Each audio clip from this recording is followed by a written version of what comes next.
lesson, we are going to roll up our sleeves and get into the nitty-gritty of creating your client success path. We're going to start specifically with your stages and the characteristics that somebody might have at each particular stage. Now, as I stated earlier, typically what I recommend is that you stay between 3 and 7 stages. If you have less than 3 stages, well, there's really not that much progression, right? And there's not that much transformation that people are going to go through. Now, if you have more than 7 stages, well, people are going to get overwhelmed, and that defeats the purpose of the success path. The client success path is really designed to help streamline your customers and clients, their thinking, and to provide clarity in terms of them being able to get clear in terms, like specifically what they need to do to move forward and make progress. How do you go about doing this? Well, first things first. What I like to do is start with the extremes. What's the worst case scenario? Put that on somewhere. Put it on the paper. If you're doing a straight linear path that we talked about earlier, that will go on the far left side. Then I want you to put the far right side, which is the best case scenario for that customer or client. Then what we want to do is we want to think about the stages in between. For that, I start thinking about, okay, what are the big rocks? What are the big moments that I would look at in terms of how somebody is making progress? I mean, that you begin mapping out all these stages in between and then organizing them accordingly under different stages.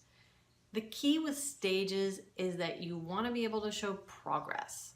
That's why people are coming to you as a real estate professional. They want to move from where they are now, renter, first-time buyer, move-up buyer, luxury home buyer, and solve the challenge they have to buy a home, buy a bigger home, buy a home on the water, buy a home on land, and buy a multi-generational home. And what about sellers? They are wanting to solve their problem of, I need to get a full price offer and get it fast. When we want to help them make progress toward this goal and also let them know that we are going to provide them with the guidance they need and want to get there. Along the way, they will never be unsure or confused as to what is next. They will believe you, love you, trust you because you have laid out the entire plan step by step.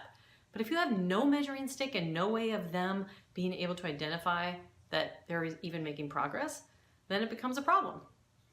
The other big benefit of this is it sifts and sorts through all the information and helps your audience get crystal clear on the few things that are the most relevant to them right now.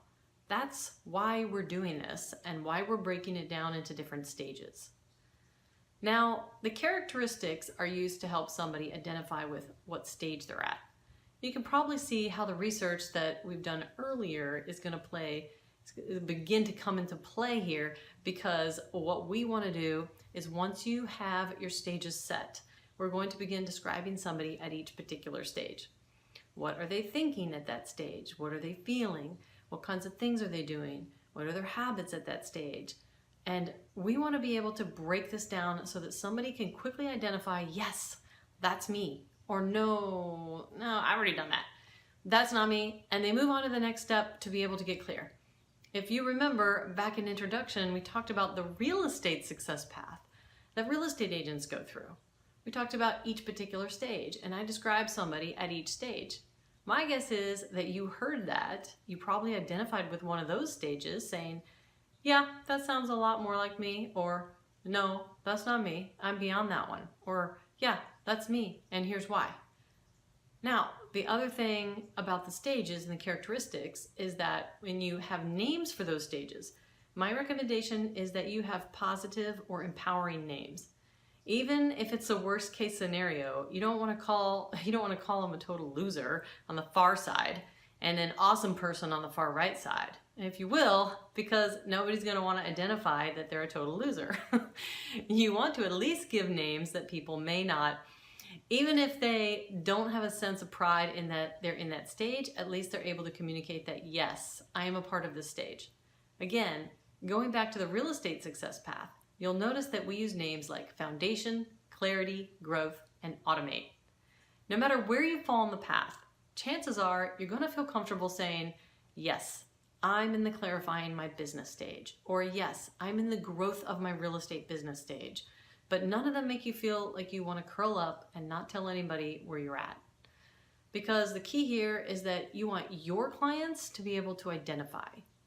Okay, so we've got the stages and we've got the characteristics.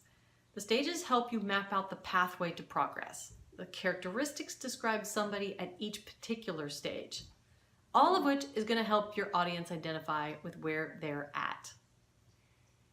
In the next lesson coming up, we're going to be talking about milestones and why that is so important to help your customers get clear about where they are in each particular stage. Before we go, what I want to do is give you your next steps. So go to the bottom and you're going to see a worksheet that basically outlines your success path. It is a detailed Excel spreadsheet that I put together for you. This is where I want you to actually begin filling the things in and fill this up as we go through each of the lessons in the particular module, because the more you do here, the more clear it's going to be for your audience, your customers, your clients. Trust me, this isn't something that sometimes just comes overnight where you're going to hear this lesson, you're going to be like, oh, I know exactly what my path is, and boom, boom, boom, it will come.